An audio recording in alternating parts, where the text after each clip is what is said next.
percaya kepada Allah, Bapa yang Maha Kuasa, Pencipta langit dan bumi, dan kepada Yesus Kristus, Anaknya yang tunggal, Tuhan kita, yang dikandung daripada Roh Kudus, lahir dari anak darah Maria, yang menderita di bawah pemerintahan Pontius Pilatus, disalibkan, mati dan dikuburkan, turun ke dalam kerajaan maut, pada hari yang ketiga bangkit pula dari antara orang mati, naik ke surga, duduk di sebelah kanan Allah Bapa yang Maha Kuasa, dan akan datang dari sana untuk menghakimi orang yang hidup dan mati.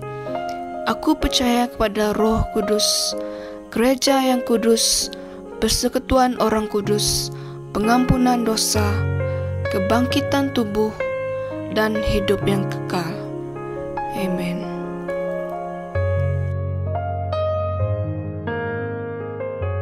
Shalom dan selamat pagi kepada anak-anak Tuhan, jemaat Tuhan, dimanapun anak-anak Tuhan berada pada saat ini. Yang pasti kita dengan keadaan selamat, dengan keadaan yang baik, oleh karena Tuhan yang menaungi kita, yang membimbing kita. Sebelum kita terus dengan pujian sembah kita, mari kita berdoa seperti kita dalam doa. Tuhan Bapa kami yang mulia, yang Maha Kuasa, Tuhan, pada pagi hari ini kami datang di hadirat-Mu Bapa dengan segala kehormatan kami untuk memulia dan memuji nama-Mu Bapa. Sungguh Engkau Allah yang baik, sungguh Engkau Allah yang berkuasa. Engkau lah yang menjaga kami, yang melindungi kami dari segala mara bahaya Bapa, sehingga kami dapat beribadah, sehingga kami dapat menjalani pelayanan kami dengan begitu baik ya Tuhan. Oleh karena Engkau Tuhan tidak akan pernah tinggalkan kami dan tidak pernah membiarkan kami dalam keadaan apapun Bapa. Terima kasih Yesus, terima kasih Bapa, karena Engkau sudah memberi peluang, karena Engkau sudah memberi hidup untuk hari ini, untuk kami datang menyembah Engkau Bapa. Haleluya, haleluya, haleluya. Dalam nama Yesus, amin.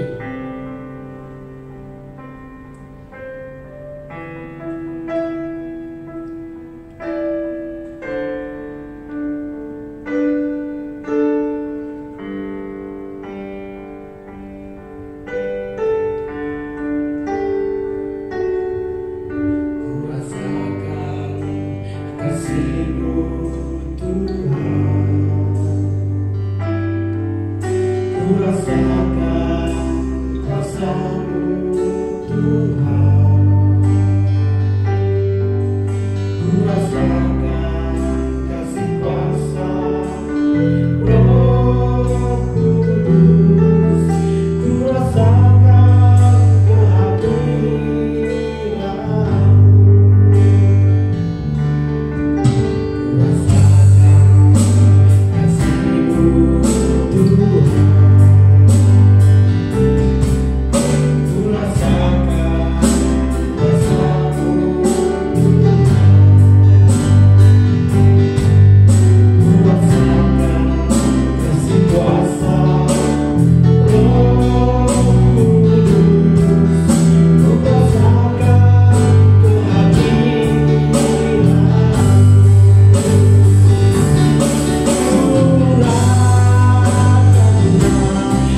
yang bagi kami Tuhan, sehingga Engkau mengorbankan nyawa-Mu untuk menebus segala dosa kami yang manusia yang berdosa ini, Bapa. Oleh karena kasih-Mu ya Tuhan, oleh karena kebaikan-Mu ya Tuhan, Engkau rela mati di kayu salib untuk menebus dan menanggung segala dosa kami, Bapa. Haleluya, Bapa. Haleluya, Bapa. Karena Engkau Allah sungguh baik, karena Engkau Allah ajaib di atas segala-galanya, Bapa. Haleluya, Bapa. Kami tinggikan, kami agungkan nama-Mu, kami agung dan kami tinggi, kami sembah Engkau, Tuhan yang layak disembah. Haleluya, Bapa. Haleluya, Yesus. Haleluya. Haleluya, Bapa. Kami siap untuk mendengar firman-Mu, Bapa. Kami siap untuk mendengar dari sabda-Mu, Bapa. Haleluya, Tuhan. Terima kasih, Yesus. Engkau memberkati kami semua, Bapa. Engkau memberkati setiap pribadi kami, Bapa, dengan kuasa-Mu ya Tuhan, dengan bilu-bilu-Mu yang luar biasa, yang bebaskan kami, Bapa, yang memberi kami hidup yang baik ini. Oleh karena kasih-Mu, oleh karena kasih-Mu ya Tuhan, sungguh luar biasa. Haleluya, haleluya, haleluya. Dalam nama Yesus doa, amin.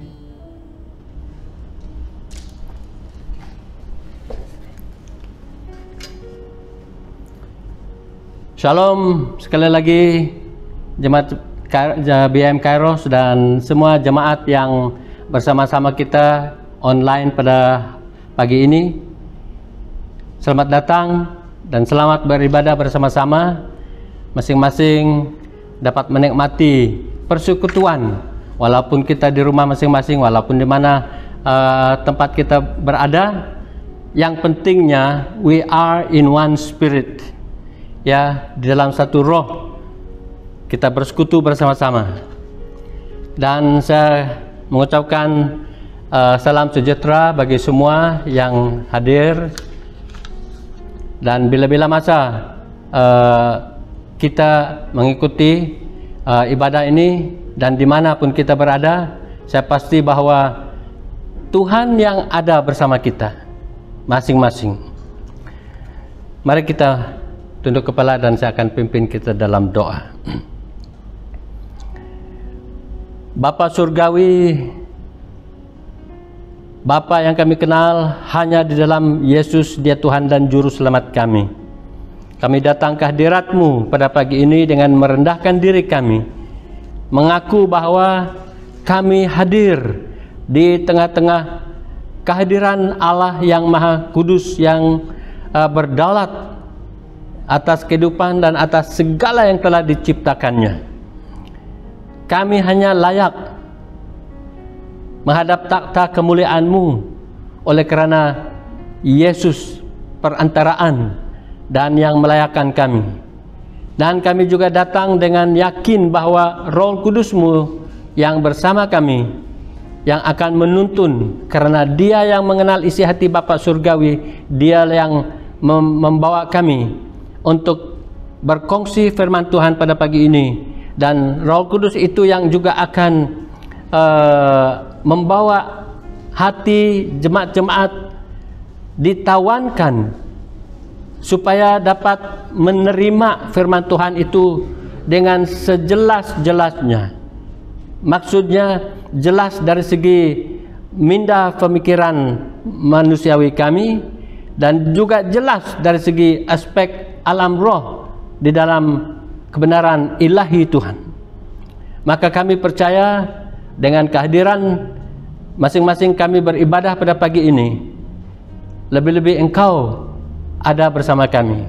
Bukan hanya oleh kerana setiap masa kami beribadah bersekutu seperti ini Tuhan hadir, bahkan Engkau hadir bila-bila masa dalam kehidupan anak-anak Tuhan, orang-orang yang percaya, orang-orang yang telah Engkau kuduskan.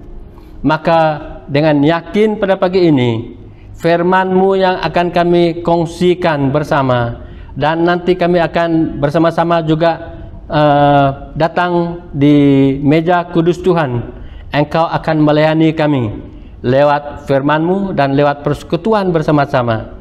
Kami mengadakan persekutuan dalam firman-Mu pertamanya nanti. Dan selepas itu kami akan mengadakan persekutuan di dalam menghadap meja kudus Tuhan. Terima kasih atas kesempatan yang luar biasa baik ini. Hanya orang-orang yang menyembah Engkau, yang mengenal Engkau, dapat melakukan apa yang kami akan lakukan pada hari ini. Terima kasih Tuhan. Terima kasih Yesus. Terima kasih Roh Kudus. Semua ini saya mohon dalam nama-Mu Yesus. Amin. Amin. Terima kasih kepada tim pujian penyembahan yang telah membawa kita di dalam sesi pujian dan penyembahan tadi yang diketuai oleh saudara kita Wari Kilau. Tuhan memberkati, dan setiap lirik lagu yang telah dibawa menyatakan isi hati kita, bukan hanya setakat di mulut. Kebiasaan kita melaungkan suatu nyanyian itu, tetapi meluahkan perasaan kita, meluahkan hati kita melalui lirik itu, melalui tiun itu, hanya untuk menyembah, memuliakan dan meninggi Tuhan kita yang layak untuk ditinggikan, hanya yang layak untuk disembahkan. Karena kita melayani dua perkara pada hari ini, pagi ini, pelayanan firman Tuhan dan pelayanan perjamuan kudus. Saya telah berdoa dan mengambil masa untuk berkongsi, buat sharing pada pagi ini, berkongsi satu firman Tuhan yang telah saya begitu mengalami dalam kehidupan pribadi saya sendiri dan di dalam kehidupan semua umat-umat Tuhan. Dan maka kita tidak akan sepenuhnya melihat firman hari ini secara mendalam, secara teologinya yang mendalam, secara doktrin ataupun biblical study-nya yang mendalam, tetapi sharing bagaimana satu firman Tuhan itu berkesan di dalam kehidupan kita, membawa pengalaman di dalam kehidupan kita yang nyata ini. Dan itu yang saya ingin kongsikan bersama kita pada pagi ini. Mari kita buka dalam surat kiriman yang telah Paulus tulis kepada jemaat di Kolose. Kolose pasal 1. Kita akan baca satu ayat. Sebenarnya kita boleh baca dari ayat 25, di mana Paulus menerangkan lebih awal dan lebih jelas tentang ayat 27 itu. Tetapi kita melihat hanya kepada ayat 27. Ini Paulus, ya. Kepada mereka Allah mau memberitahukan. Siapa yang dimaksudkan Paulus ini kepada mereka? Adalah di dalam akhir ayat 26 itu, yaitu kepada orang-orang kudusnya, orang-orang yang sudah percaya kepada Yesus, yang sudah dilahir kembali, yang dikatakannya orang-orang kudusnya. Kepada mereka inilah Allah mau memberitahukan betapa kaya dan mulianya rahasia itu di antara bangsa-bangsa lain, yaitu bagi mereka yang dikuduskan tadi itu, Kristus adalah di tengah-tengah kamu. Kristus adalah pengharapan akan kemuliaan. Saya ulang, Kristus ada di tengah-tengah kamu. Kristus yang adalah pengharapan akan kemuliaan.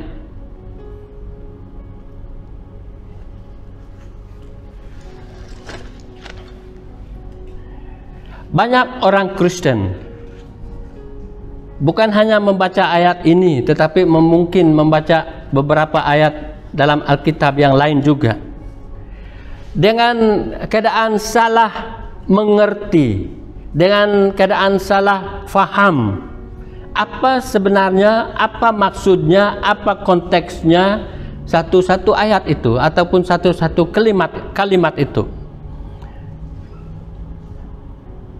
Maka apa yang saya akan bawa kita pada pagi ini sedikit tentang perkongsian ayat ini. Saya harap akan membantu kita melihat sedikit apa yang sebenarnya dikatakan dan yang diajarkan oleh ayat tersebut oleh Paulus melalui tulisannya ini. Karena didasari setiap perkongsian firman Tuhan, kunci kejelasan Alkitab bila masa adalah untuk membagikan firman kebenaran dengan benar, mengongsikan firman Tuhan itu dengan benar, yaitu Timotius pasal 2 ayat 15. Maka ini adalah tanggung jawab besar, tanggung jawab yang berat untuk mengongsikan ataupun membagikan firman dalam kebenaran yang benar. Oke.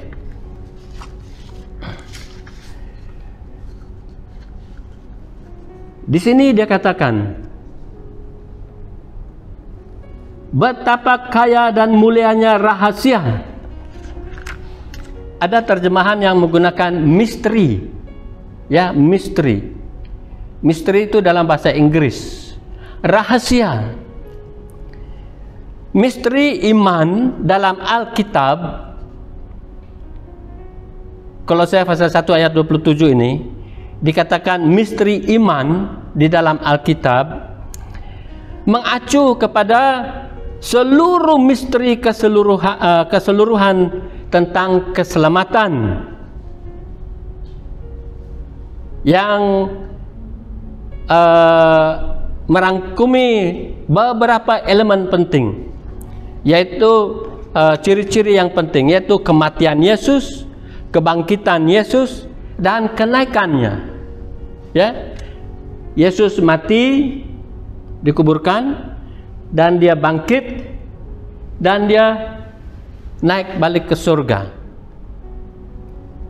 Ini termasuk di dalam beberapa misteri. Oke. Dan misteri ini juga dari awal-awal dulu sudah dihadirkan dalam perayaan perjamuan kudus Tuhan. Misteri ini juga sudah ada kaitannya, sudah dibawa di dalam maksud kita mengadakan perjamuan Tuhan ini. Ya, ada kaitan dan ada kebenarannya di dalam kita mengadakan perjamuan Tuhan yang dikait dengan Kolose pasal 1 ayat 27 tentang misteri, tentang rahasia ini. Dua elemen yang lain yang selain daripada kematian, kebangkitan, dan kenaikan itu, di dalam iman ataupun di dalam misteri iman ini adalah sifat Trinitas itu sendiri. Sifat Allah Bapa, Allah Anak, dan Allah Roh Kudus ada di dalam misteri itu. Ada di dalam misteri kita mengambil bahagian di dalam perjamuan kudus. Dan yang kedua adalah kelahiran Yesus dari seorang perawan ataupun dari seorang darah. Nah, semua ini adalah misteri. Maka semua elemen ini, Trinitas tadi, kelahiran, kematian, kebangkitan, dan kenaikan adalah misteri, adalah rahasia. Dalam arti bahwa kelima-lima elemen ini ataupun ciri ini tidak dapat dijelaskan atau dipahami atau dihargai dengan akal semata-mata, dengan akal, pikiran, kapasiti minda manusiawi semata-mata. Tidak dapat difahami, sebab semua perkara ini adalah hal-hal rohani. Itu maksudnya, ini adalah misteri, ini adalah rahasia yang pernah bertahun-tahun dahulu tidak dinyatakan.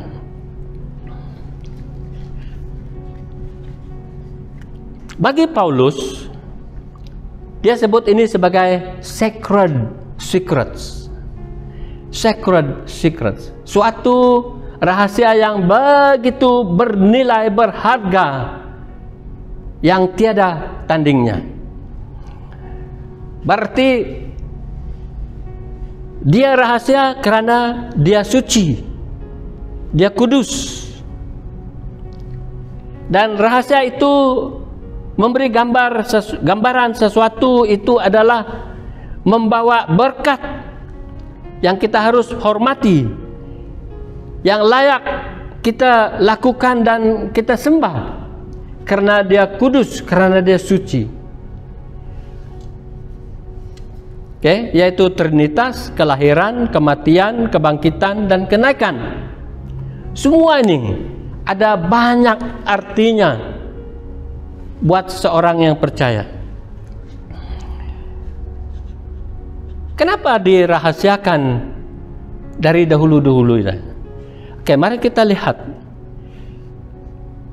Dirahasiakan kepada orang-orang di masa lampau, masa silam, yaitu pada zaman perjanjian lama, maksudnya lah para nabi dan semua para pemimpin ketika itu belum mengenal rahasia ini, belum mengenal. Tetapi Tuhan sudah memberi gambaran, bayangan tentang rahasia ini, tetapi mereka tidak dapat tangkap. Tetapi Tuhan beri sesuatu kepada mereka pada awal-awalnya sebagai melambangkan apa sebenarnya misteri itu yang akan datang itu, yaitu Tuhan menawarkan suku Israel menjadi umatnya. Menawarkan artinya dia panggil, dia pilih satu suku itu menjadi umatnya. Tuhan yang pilih, bukan mereka yang mau. Tuhan yang pilih mereka menjadi pilihan Allah, menjadi umatnya. Itu sudah menjadi gambaran.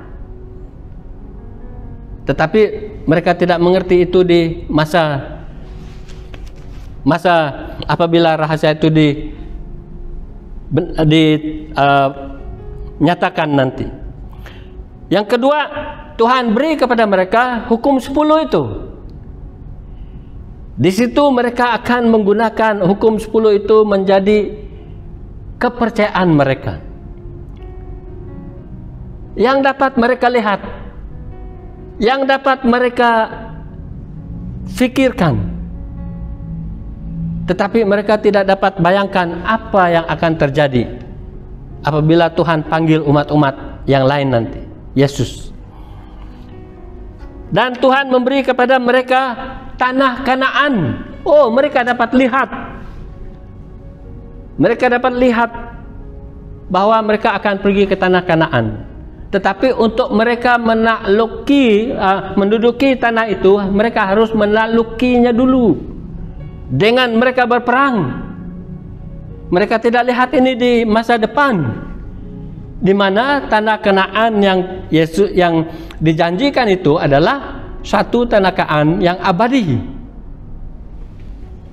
Dan pada mereka juga, umat yang telah dipanggilnya tadi itu, supaya mereka dapat lihat pada masa mereka itu, dijanji Tuhan seorang raja yang akan menubuhkan satu kerajaan. Dan ini yang mereka tidak tahu, bahwa Mesias yang dijanjikan akan datang itu adalah yang membawa rahasia itu. Tetapi mereka, karena mereka sudah begitu mindset mereka sudah melihat apa janji-janji Tuhan kepada mereka itu secara nyata, yang mereka lihat tadi itu, apa yang akan datang itu belum mereka dapat unlock. Mereka tidak dapat mengerti apa itu, bahwa raja yang mereka lihat itu menggenapi janji Allah kepada Abraham dan kepada Daud. Ganti satu raja, ganti satu raja, ganti satu raja memimpin. Ada yang bagus, ada yang kurang bagus, ada yang jahat, tetapi mereka memerintah. Itu makanya mereka mau seorang Mesias yang dijanjikan itu menjadi raja yang nyata untuk bawa mereka satu kerajaan yang hebat. Itu dalam pikiran mereka. Mereka tak dapat lihat apa yang akan terjadi. Mereka tidak dapat bayangkan siapa Mesias itu, bahwa Mesias itu sebenarnya yang akan memerintah, tetapi dia harus menanggung derita. Dia harus menanggung derita sebelum naik ke dalam kemuliaannya di surga itu, di mana dia akan memerintah selama-lamanya. Itu belum mereka dapat bayangkan. Inilah rahasia itu ataupun misteri itu yang dikatakan Paulus sudah dinyatakan dalam tubuh diri Yesus Kristus itu. Dan Yesus telah mengajar Paulus tentang rahasia ini. Dan Yesus telah memberi hak kepada Paulus untuk menyatakan rahasia ini. Inilah dia yang kita telah baca di dalam Kolose pasal 1 ayat 27 itu.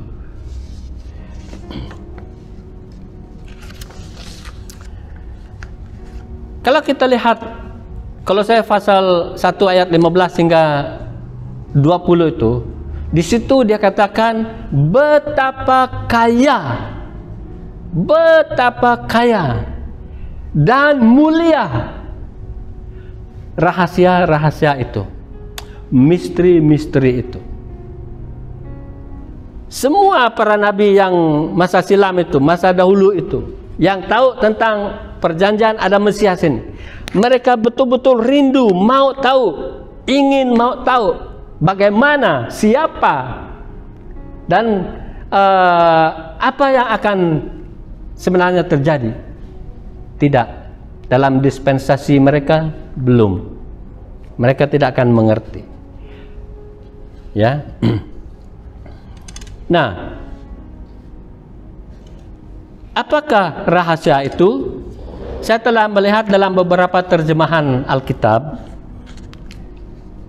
dalam bahasa Inggris, dalam bahasa Indonesia yang menggunakan NIV, New International Version itu, disebutnya di sana di tengah-tengah kamu, ya, di tengah-tengah kamu, sama seperti apa yang kita baca itu. Kristus ada di tengah-tengah kamu. Itu rahasianya. Kristus ada di tengah-tengah kamu. Perkataan tengah ini kadangkala mengelirukan. Piano ini di tengah-tengah beberapa alat yang ada di sini. Ada yang sebelah dinding sana, ada yang alat sebelah sini. Piano itu di tengah-tengah sini. Apakah Yesus di tengah-tengah umatnya, begitu maksudnya? Ya, Alkitab penuntun juga mengatakan di tengah-tengah kamu. Alkitab berita baik juga mengatakan Kristus dalam diri kamu. Kristus tinggal dalam diri kamu. At least berita baik lebih jelas sedikit. Dalam arti kata yang begitu senang kita mengerti, terus kita dapat tangkap. Kristus tinggal dalam diri kamu. Kristus tinggal dalam diri saya. Daripada kita mendengar Kristus di tengah-tengah saya. Kristus di tengah-tengah kamu, di tengah-tengah kita. Tetapi berita baik mengatakan Kristus tinggal dalam diri kamu. Versi Borneo, Kristus dalam kamu. Alkitab Rengah Jian Penan Kristus puun dalam Ka'ah. Kristus puun ada dalam Ka'ah. In you, in us. Bub Kudus Iban. Kristus ke dia dalam kita. Dan bala lukdok dalam lun bawang. Kristus luk bang nemuyu. Nah, inilah misteri. Tidak terhad kepada siapa suku, mana-mana suku dan mana-mana bangsa. Sebab disebut di dalam bahasa sendiri. Misteri ini adalah kunci daripada perjanjian baru. Inti dan kunci kepada perjanjian baru. Apabila seseorang itu menerima Injil keselamatan, dia bertobat dan mengaku dosanya, dan dia bertobat dan percaya kepada Yesus, bahwa Yesus mengampuni dosanya, dan menerima Yesus masuk ke dalam dirinya. Itulah misterinya. Yesus masuk ke dalam diri orang yang bertobat itu, yang percaya itu. Nah, apabila Yesus ada di dalam diri dia, ayat itu mengatakan Kristus yang ada di dalam kita itu adalah pengharapan akan kemuliaan. Maksudnya Yesus itu menjadi jaminan kepada keselamatan saya, yang memberi kehidupan yang kekal. That is the mystery. Yesus di dalam aku memberi jaminan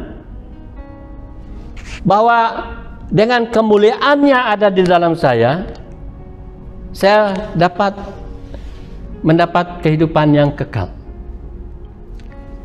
Powerful. Inilah sebagai inti ataupun kunci perjanjian baru, yaitu Kristus di dalam aku,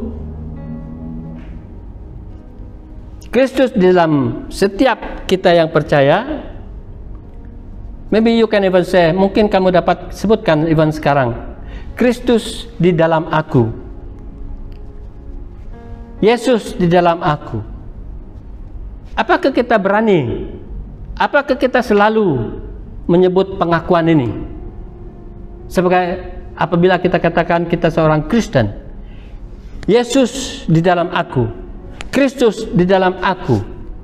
Apabila kita buat pengakuan ini, berani kita melangkah keluar sana nanti dan hidup seperti seorang yang mengaku dia ikut Kristus?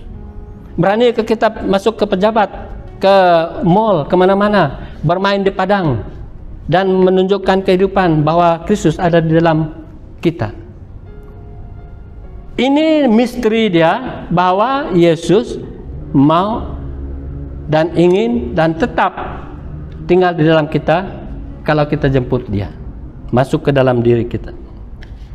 Dan supaya kehidupan kita dimuliakan. Apa maksud dimuliakan? Karena sejak kita lahir, dalam Roma pasal yang mengatakan pasal 23, setiap orang lahir di bumi ini, dia lahir dalam dosa. Kehidupan kita adalah kehidupan yang tak dapat dibayangkan, bersih ke kotor dan sebagainya di hadapan Tuhan. Ya, sangat-sangat kotor. Nah, apabila kita sudah bertobat, menerima Yesus ke dalam hidup kita karena sudah diampuni, kemuliaan menjadi milik kita.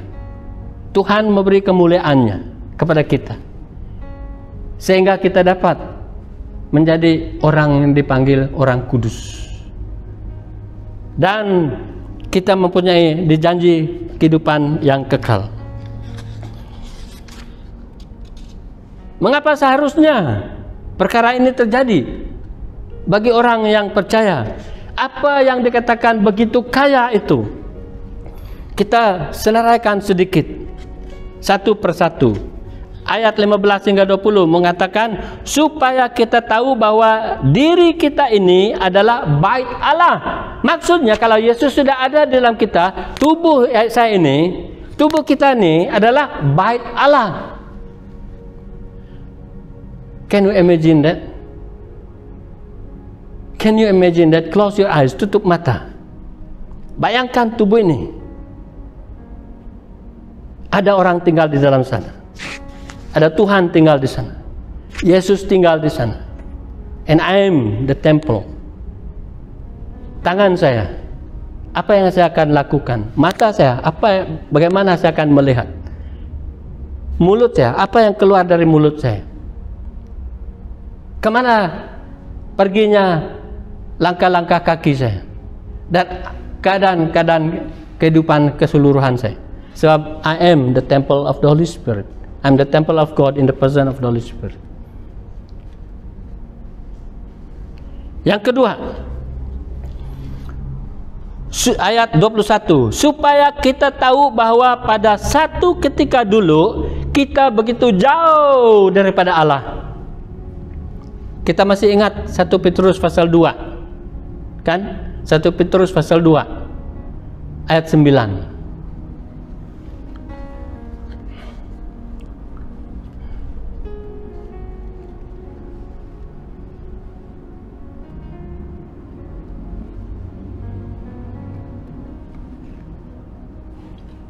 Yang ketiga, ayat 22, supaya kita tahu bahwa sekarang kita telah diperdamaikan dengan Tuhan. Dulu kita sebagai musuh. Dulu kita tidak dikenal. Dulu kita bukan orang yang Tuhan senangi. Tetapi sekarang kamu baca 1 Petrus pasal 2 ayat 9 itu hingga ayat 10 itu. Renungkan ayat itu.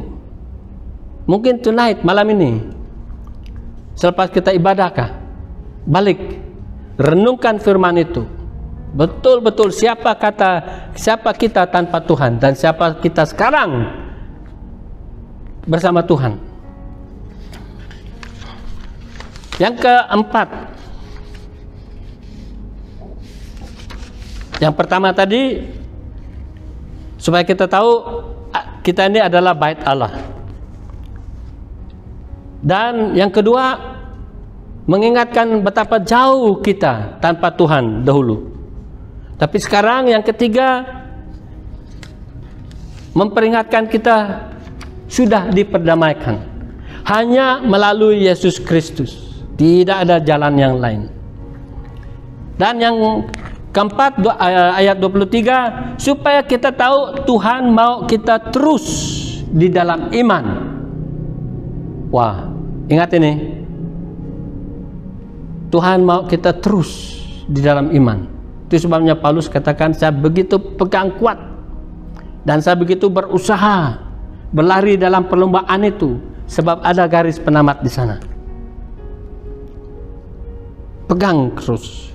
Dan yang kelima, supaya kita tahu siapa diri kita di dalam Kristus itu. Apabila kita memiliki Yesus, Kristus di dalam kita, apa artinya? Bahwa seluruh hidup kita ini kepunyaan Tuhan. Seluruh kehidupan kita ini milik Yesus. Dan Yesus tinggal di dalam kita. Bayangkan ada siapa yang pernah melihat manusia yang dirasuk oleh roh-roh jahat? Apa yang boleh dilakukan? Sesuatu kuasa yang dari luar masuk ke dalam seorang manusia itu. Kalau dibanding dengan roh-roh jahat yang masuk ke dalam seorang manusia, yang dikatakan orang itu dirasuk oleh roh jahat. Tetapi sekarang ini Yesus yang ada di dalam kita, dalam Roh Kudus tinggal di dalam kita. Bayangkan apa yang Tuhan mau tawarkan kepada kita. Ya, dalam Yohanes 14 ayat 12 mengatakan, segala yang telah kulakukan kamu boleh lakukan. Lebih daripada itu, sebab saya akan kembali kepada Bapa. Sebab janji Bapa kepada dia adalah sesiapa yang percaya kepada Yesus, terima Yesus sebagai Tuhan dan Juru Selamat, kepada dia dikaruniakan dan anugerahkan Roh Kudus tinggal dalam dia. Dan Roh Kudus itu yang berkuasa dalam hidup kita.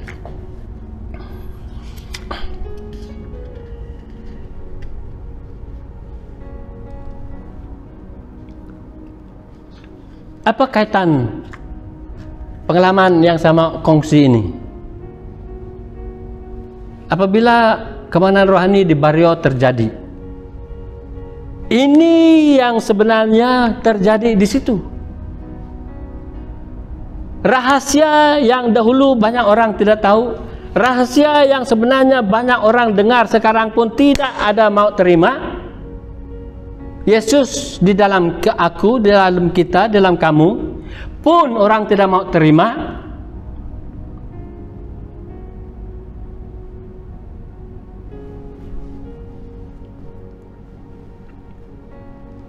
Ini bukan cerita untuk orang dahulu sahaja. Ini cerita untuk selama-lamanya. Zaman anugerah ini masih ada bersama kita. Supaya sesiapa yang ingin bertobat, mengaku bahwa Yesus adalah Mesias itu, Yesus itu menjadi Immanuel kepadanya, sebab Yesus masuk ke dalam dirinya bersama dia. Revival fire adalah kuasa Roh Kudus memberi satu kesempatan, gerakan Roh Kudus yang bukan manusia yang buat-buat, tetapi Tuhan yang membuat, supaya banyak orang dapat melihat siapa Yesus itu. Dulu dia seorang begini, dulu dia seorang begini, dulu dia orang yang begitu merasakan dirinya tidak layak sekali, sebab mungkin dia rasakan tanggungan dosanya begitu berat, terlalu banyak. Tetapi apabila Roh Kudus bekerja, seperti apa yang telah dilihat dalam kemenangan rohani di Bario, tidak ada orang dapat tahan. Sampai ada orang rebah 24 jam, 3 hari, 5 hari. Ada satu perempuan di Longlangai di sana sampai 5 bulan tidak dapat bercakap. Bulan kelima didoakan, baru dia dapat sedar dan dapat berbicara. Sampai hari ini, itu hari dia ada di interview, memberi kesaksiannya dalam conference Gunung Murud itu. 11 tahun selepas 11 tahun selepas kemenangan rohani di Barrio, kemenangan rohani di Baclalan 1985. Yang di Barrio dengan yang di Baclalan berbeza sedikit, walaupun dia memang pekerjaan Roh Kudus yang sama. Yang di Baclalan itu adalah suatu kemenangan rohani yang luar biasa dari segi banyak mukjizat yang kita lihat di awan sana, di angkasa sana, dan terjadi di permukaan bumi. Yang dilihat mata, mukjizat-mukjizat terjadi seperti apa yang kita baca dalam Alkitab, yang apa yang kita baca dalam Perjanjian Lama, apa yang kita baca dalam Perjanjian Baru, terjadi di Baclalan masa itu. Ini yang maksud saya mau kongsikan pengalaman dari ayat 1, dari ayat Kolose pasal 1 ayat 27, bahwa rahasia yang ada pada kita sekarang ini luar biasa hebat. Ini menjemput kita untuk betul-betul serius dengan apa yang kita mau, dengan iman kita, dengan ketaatan kita, dengan kesetiaan kita, pengakuan kita, benar-benar mengikut Yesus. Di dalam semua kemenangan rohani, the mystery of the Trinity sama-sama ada. The mystery of the Trinity. Allah Bapa, Allah Anak, Allah Roh ada bersama-sama. Karena penyertaan ataupun kehadiran Roh Kudus dalam setiap gereja adalah kekuatan kerajaan Tuhan yang menyatakan kemuliaannya. Setiap gereja, bukan bangunan, setiap kelompok manusia yang sudah percaya bersekutu, ini adalah gereja, ya, mempunyai kuasa. Kita sekarang, walaupun ini satu gambaran yang begitu baik, kita tidak dapat berkumpul dalam gereja, tetapi di mana kita berkumpul? Di mana ada 2-3 orang, kata Yesus, itu adalah gereja Tuhan di sana. Bukan karena puluhan, ratusan, ribuan orang dalam ibadah itu yang menjadi gereja, tidak semestinya. Dalam satu lingkungan, environment itu ada banyak orang yang percaya di sana. Mereka berkumpul karena kenapa? Mereka satu roh, satu Tuhan, satu baptisan. So mereka menjadi satu tubuh Kristus di sana. Ada lagi di sebelah sini, ada lagi di sebelah sana, di barat, di timur, utara, selatan, dan sebagainya. Inilah gereja Tuhan. Dan gereja Tuhan itu sepatutnya dan seharusnya adalah menyatakan kuasa Tuhan. Kuasa Tuhan. Bahwa Yesus Kristus dalam apabila diangkat dan dimuliakan dalam gereja, itu dikatakan keunggulan kedaulatan Kristus di gereja kita. Keunggulan kedaulatan Tuhan dalam gereja kita.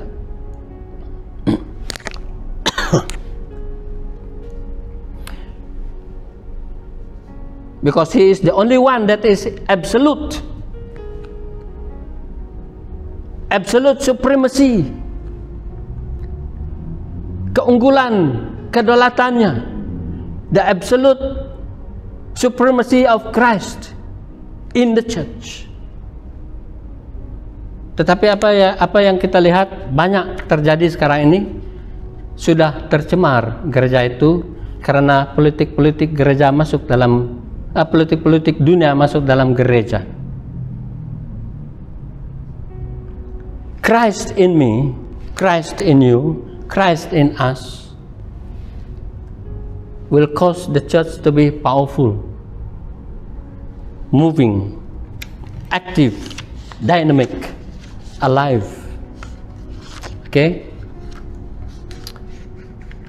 Sampai di sini sedikit perkongsian tentang ayat 1 Kolose pasal Kolose 1 ayat 27. Rahasia yang dinyatakan Paulus itu sudah nyata.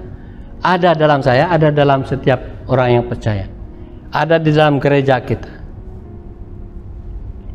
Masing-masing kita berbeda-beda karunia yang Tuhan beri. Masing-masing kita mempunyai kekuatan masing-masing yang Tuhan beri kepada kita. Gunakan semuanya untuk memuliakan nama Tuhan, untuk menubuh gereja itu menjadi satu gereja yang kuat. Oke.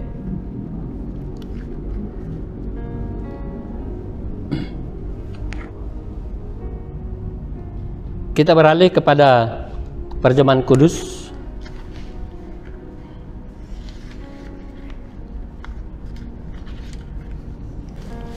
Oke. Kita akan lihat dua teks pada pagi ini. Satu dari Yohanes pasal 6. Yohanes pasal 6 ayat 53 dan 54. Yang berbunyi 53. Maka kata Yesus kepada mereka ini adalah murid-murid yang ramai yang menjadi pengikut Yesus. Mereka sudah dikatakan murid Yesus sebab mereka ini yang setia ikut Yesus, menerima ajarannya. Hari ini ataupun hari itu Yesus berkata kepada mereka suatu ketika itu, maka kata Yesus kepada mereka, Aku berkata kepadamu, sesungguhnya jikalau kamu tidak makan daging anak manusia dan minum darahnya, kamu tidak mempunyai hidup di dalam dirimu. Barang 54. Barang siapa makan dagingku dan minum darahku, ia mempunyai hidup yang kekal, dan aku akan membangkitkan dia pada akhir zaman. Teks yang kedua dalam Matius pasal 26. Matius 26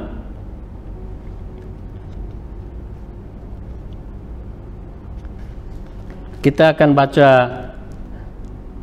ayat 26 hingga 29. Sebenarnya dari ayat 17 cerita itu, tapi kita hanya melihat ayat 26 hingga 29.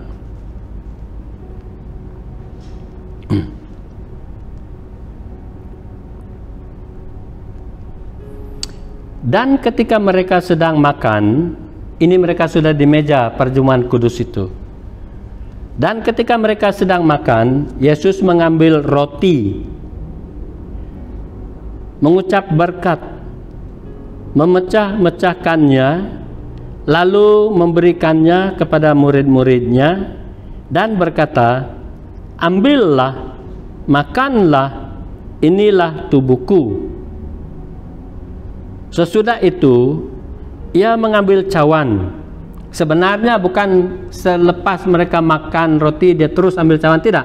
Sebenarnya dalam Alkitab itu selepas mereka makan roti, mereka terus sambung makan lagi. Oke, makan lagi. Selepas itu habis. Sesi makan mereka sudah habis. Barulah ayat 27 itu.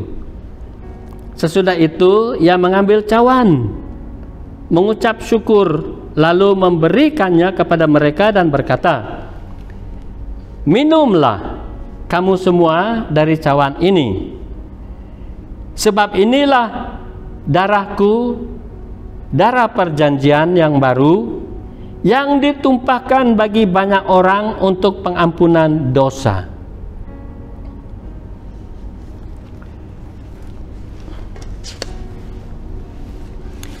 Dalam Yohanes pasal 6 tadi itu, di sini Yesus memberitahu para pengikutnya, murid-muridnya.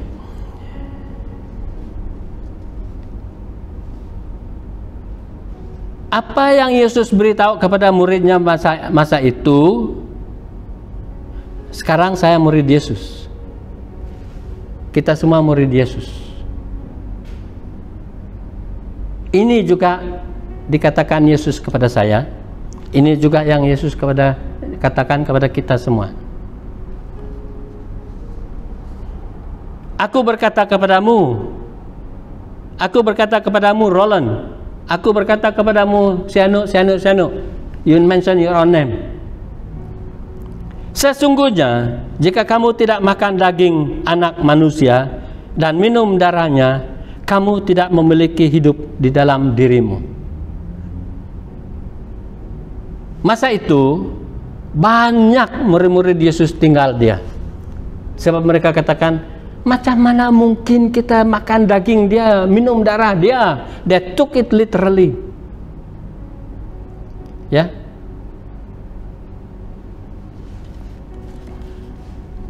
Hari ini juga berkaitan dengan apa yang kita sudah baca dalam khotbah singkat tadi itu, dikaitkan dengan terjemahan kudus ini, ayat begini.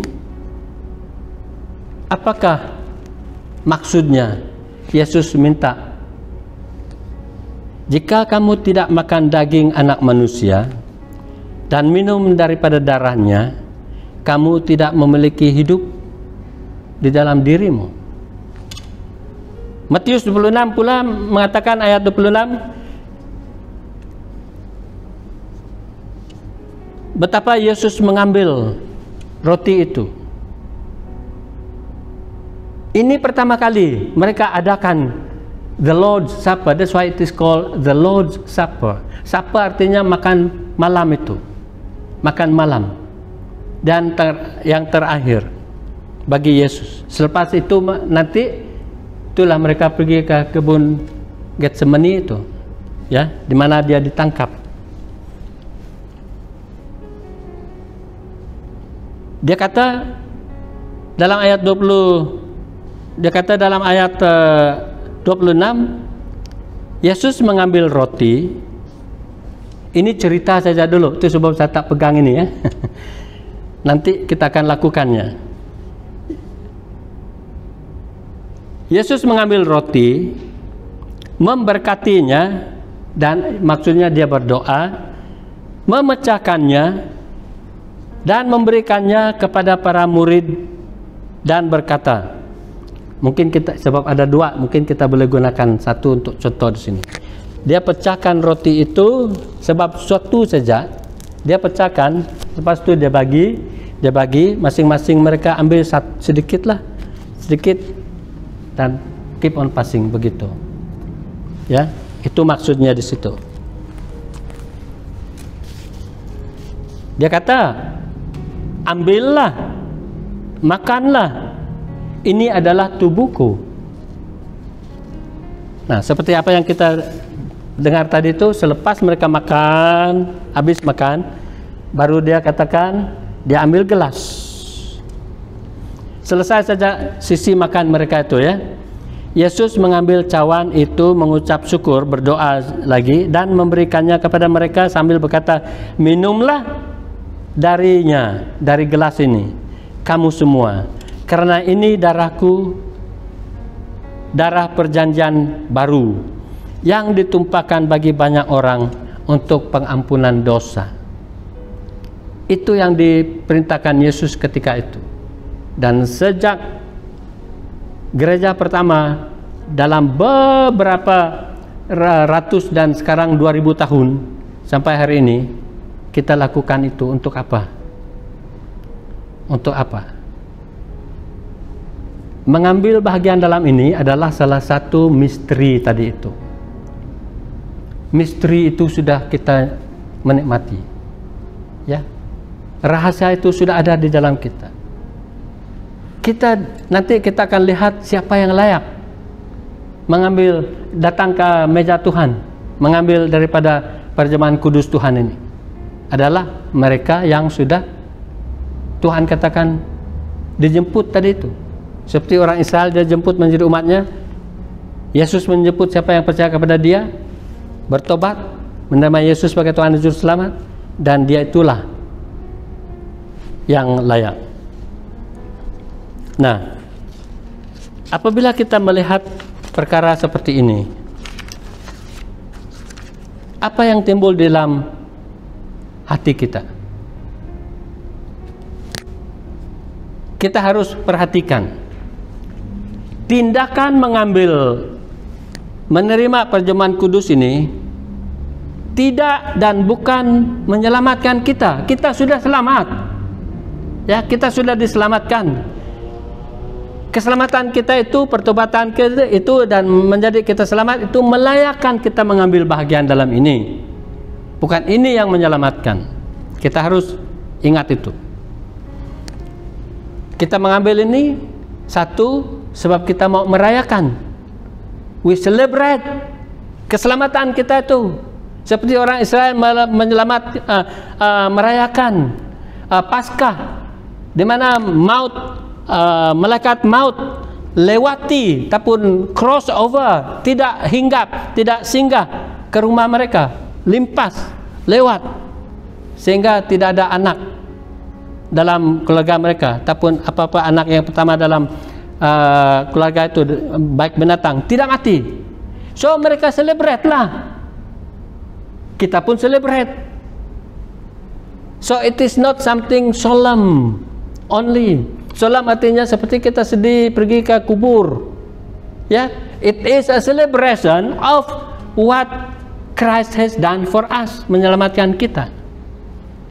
Dan yang kedua, memperingatkan apa yang Yesus sudah lakukan. Memperingatkan kita. Orang Israel begitu, memperingatkan, dan mereka celebrate. So apabila kita mengambil barang ini, perjamuan ini adalah kita celebrate karena kita sudah tahu kita sudah diselamatkan. Mengingatkan saya apa yang telah terjadi di kayu salib hanya oleh Yesus sahaja. Tidak ada sedikit bagian dari saya. Tidak ada sedikit bagian dari gereja, dari agama, dari sesiapa. Hanya Yesus sahaja. Oke.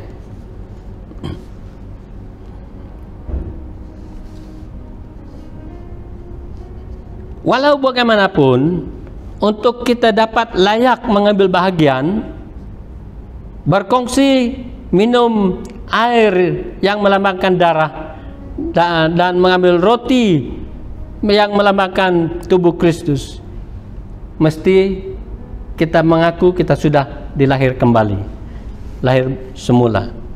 Dengan kata lain, harus kita memeriksa diri dulu, mempunyai pertobatan, mempunyai pengakuan yang sungguh benar, dan kehidupan yang seterusnya iman kita di dalam Tuhan. Oke? Saat kita diingatkan akan karya Kristus yang telah selesai di kayu salib itu, sudah digenapi, sudah siap, sudah selesai, tidak ada perlu lagi, kita merayakan kebangkitannya. Kita merayakan kebangkitan Yesus. Kita merayakan kebangkitan kita yang telah dibangkit oleh Yesus, yang awal bangkit itu, dan yang membawa kita kepada kehidupan yang penuh dengan kemenangan itu. Kita merayakan semua ini. Kehidupan bukan hanya kehidupan yang kekal di masa suatu hari nanti, tetapi selama kita di bumi ini, sepatutnya kita menjadi orang yang menang, selalu menang. Menang dalam kasih, menang dalam mengampuni, menang di dalam apa-apa aspek kehidupan kita, dalam cobaan, dalam satu-satu isu dan situasi. Berarti Tuhan yang memberi kepada kita kemampuan itu. Finally, buat pagi ini, selepas kita dengar khotbah singkat tadi itu, dan sekarang kita akan menghadap meja Tuhan ini. jangan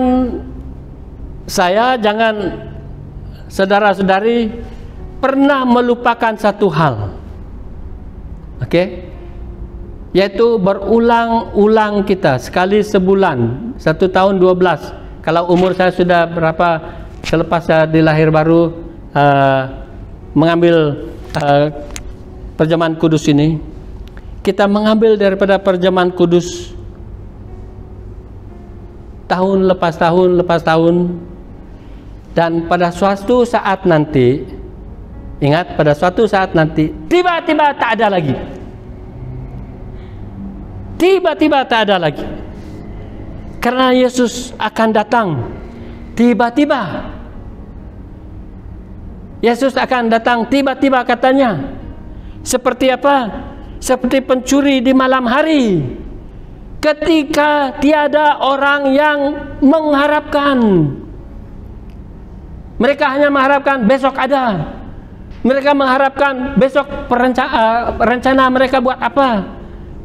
Manusia itu merancangkan apa, bukan hanya besok tetapi untuk beberapa tahun lagi. Tapi tiba-tiba hari itu tak ada lagi.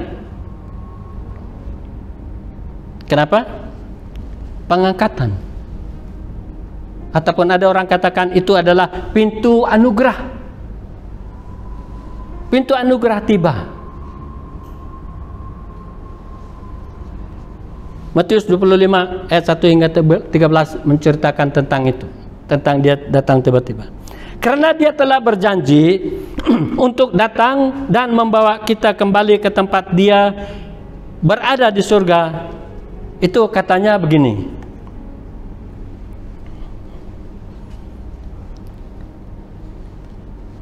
Dalam ayat 29 Matius 26 tadi itu, kita tidak baca itu tadi.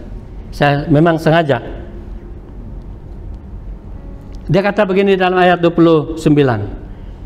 Akan tetapi aku berkata kepadamu, mulai dari sekarang aku tidak akan minum lagi hasil pokok anggur ini sampai pada hari itu, sampai pada hari aku meminumnya, yaitu yang baru bersama-sama dengan kamu dalam kerajaan Bapakku di surga. Haleluya. Dia sudah memberi satu tawaran. Dia akan memakan semula daripada buah anggur ini yang baru, bukan buah anggur yang anggur benar itu lagi lah. Di sana. Come on. I have to encourage myself. I have to encourage this one of us. Kita akan berhenti tiba-tiba mengambil daripada ini, sebab Yesus akan datang tiba-tiba, dan di sana dia akan membawa kita makan itu. Pertanyaan yang saya ingin ajukan kepada kita, saudara-saudari, pagi ini,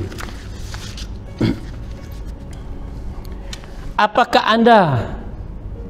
saya pernah siap untuk saat yang tiba-tiba itu? Apakah saya sangat yakin saya akan berada bersamanya, makan daripada perjamuan ini lagi nanti?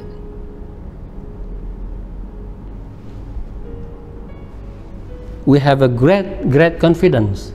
God is not a liar. Tuhan tidak bohong. Kalau dia kata, well done, my faithful servant. Karena apa? Karena kita sudah setia. Karena kita sungguh-sungguh pegang paut kepada iman kita. Ayo, mari semua kita yang sudah sedia di sini, yang sudah dilahir kembali, yang sudah bertobat, baik yang sudah dibaptis, baik yang sudah dilahir kembali tetapi belum peluang untuk dibaptis. Mari sama-sama dapat menikmati daripada perjamuan kudus hari ini. Kita ulang apa yang telah kita baca dalam Matius 26 ayat 26. Mari kita sedia dengan roti kita. Mari kita sedia dengan air kita.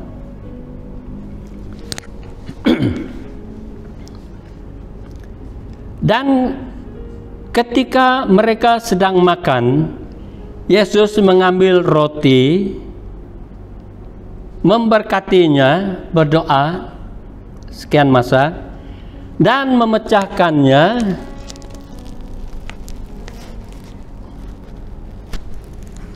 dan memberikannya kepada para murid dan berkata, ambillah, makanlah, ini adalah tubuhku. Mari kita semua orang yang dipanggil Tuhan Kudus bersama-sama menikmati dan makan.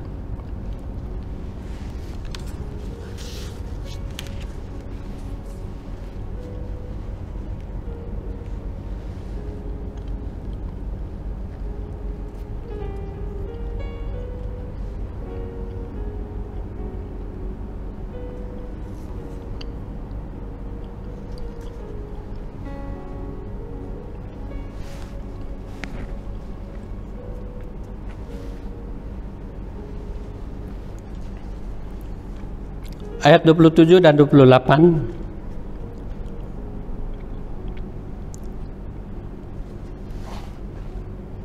Sesudah itu, ia mengambil cawan, mengucap syukur, lalu memberikannya kepada mereka dan berkata, minumlah kamu semua dari cawan ini, sebab inilah darahku, darah perjanjian, yang ditumpahkan bagi banyak orang untuk pengampunan dosa. Mari sama-sama kita minum.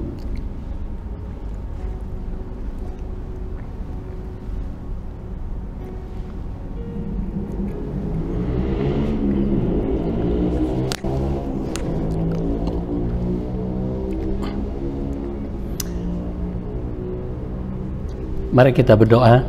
Saya akan pimpin kita dalam doa.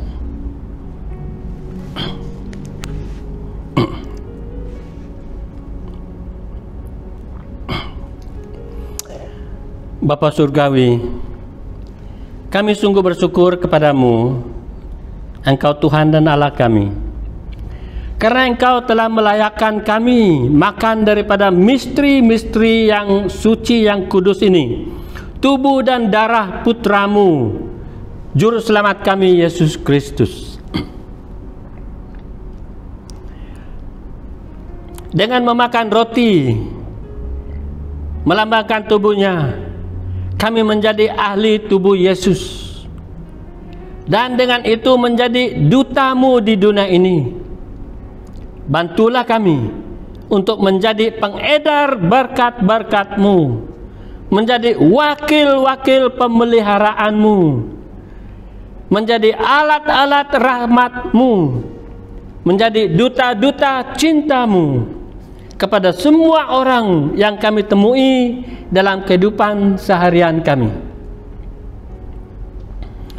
Dengan meminum dari anggur melambangkan darahnya, kami telah mengambil kehidupan Yesus yang telah bangkit dan hidup selama-lamanya. Kami berterima kasih kepada-Mu, Yesus, Engkau Juru Selamat kami. Kami berterima kasih untuk semua yang telah Engkau beri kepada kami, melayakkan kami mengambil bahagian di dalam perjamuan kudus ini. Karena Engkau hidup dan karena Engkau memerintah di dalam kami, dalam hidup masing-masing kami. Semua ini kami berdoa karena kami mempunyai satu kesatuan dalam Engkau, dalam Roh Kudus-Mu, dan di antara sesama kami yang percaya kepada Engkau. Maka Engkau yang paling berharga di tengah-tengah kami, Yesus Kristus. Kami berdoa supaya Tuhan Engkau sungguh mempersatukan kami, karena kami meminum daripada cawan yang sama, air yang melambangkan darah Yesus yang sama, memakan daripada roti melambangkan tubuh Yesus yang sama. Persatukanlah kami Tuhan, eratkanlah kami dalam kasih-Mu Tuhan. Karena semua ini kami sekali lagi mohon dan minta hanya di dalam nama-Mu Yesus, Engkau Tuhan dan Juru Selamat kami. Amin. Amin.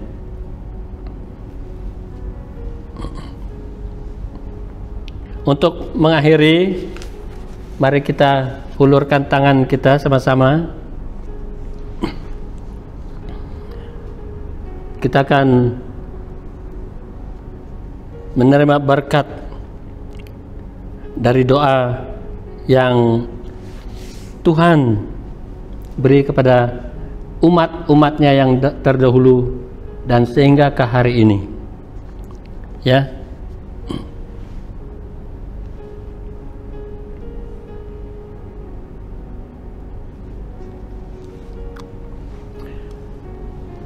Tuhan memberkati engkau dan melindungi engkau. Tuhan menyinari engkau dengan wajah-Nya dan memberi engkau kasih karunia. Tuhan menghadapkan wajah-Nya kepadamu dan memberikan engkau damai sejahtera.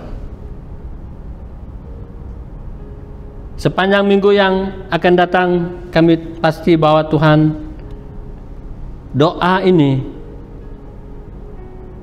menjadi berkat kami. Engkau adalah Allah kami. Engkau yang membawa kami menerobosi apa-apa yang tidak mungkin dalam kehidupan kami. Engkau yang membawa kami menang atas apa-apa perkara, khususnya COVID-19 ini Tuhan. Pandemik COVID-19 ini. Beri kepada kami kemenangan. Namun walaupun pada saat ini banyak orang mulai gentar, mulai takut, semua ini adalah pekerjaan yang bukan daripada surga, yang bukan daripada Tuhan. Karena rencana Tuhan adalah welfare ataupun kebajikan yang terbaik untuk setiap kami, bukan untuk mendatangkan maut.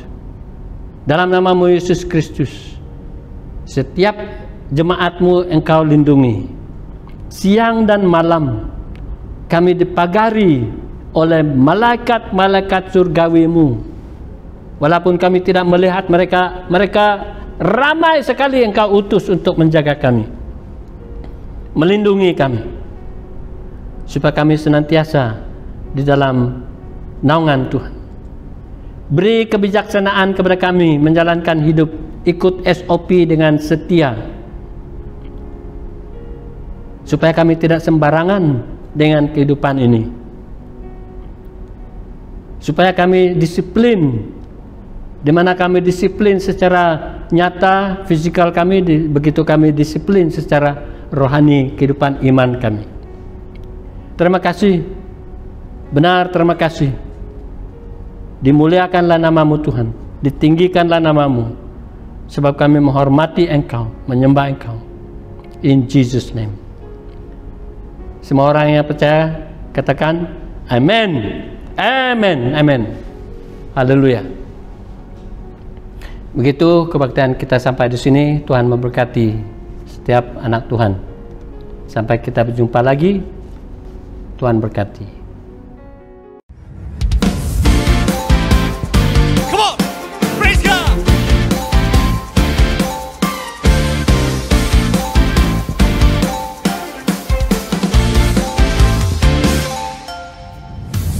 Satukan hati menantikan kuasa-Mu, kehadiran-Mu membebaskan hidupku. Dalam-Mu tiada lagi belenggu, ku